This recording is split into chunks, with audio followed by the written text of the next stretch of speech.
Article 370 temporary provision with respect to the state of Jammu and Kashmir, notwithstanding anything in this constitution, the provision of Article 238 shall not apply in relation to the state of Jammu and Kashmir. The power of Parliament to make laws for the said state shall be limited to. जो article 370 है उस पर एक case law आया था, Ashok Kumar versus state of Jammu and Kashmir 2015। हम जानेंगे कि जो ये 370 है आर्टिकल वो बना क्यों था और इसमें जो लिखा है टेम्परेरी प्रोविज़न उसका क्या मतलब है।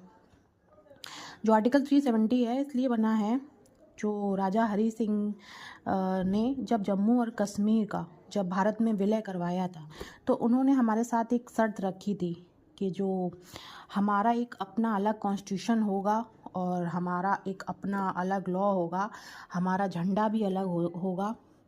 और तब उन्होंने सरदार पटेल जी से कहा कि अगर आप एग्री करते हो तभी हम साइन करेंगे।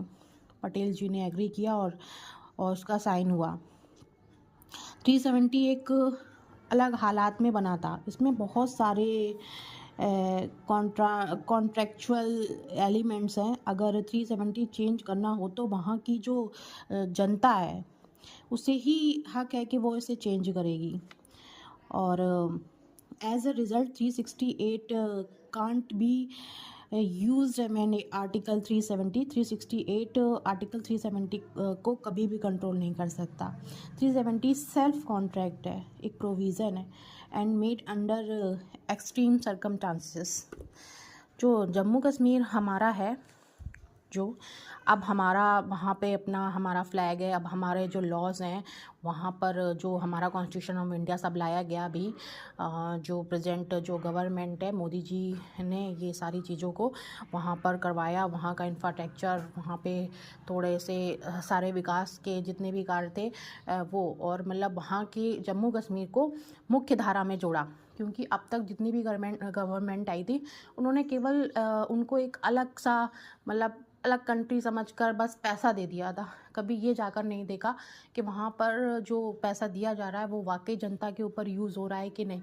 वहाँ टेररिज्म के नाम पर इतने सालों से डराया गया। वहाँ की जनता कभी भी ना पढ़ पाई, ना कोई अच्छे से खा पी पाई। वो हमेशा एक डर के साये में रहते थे।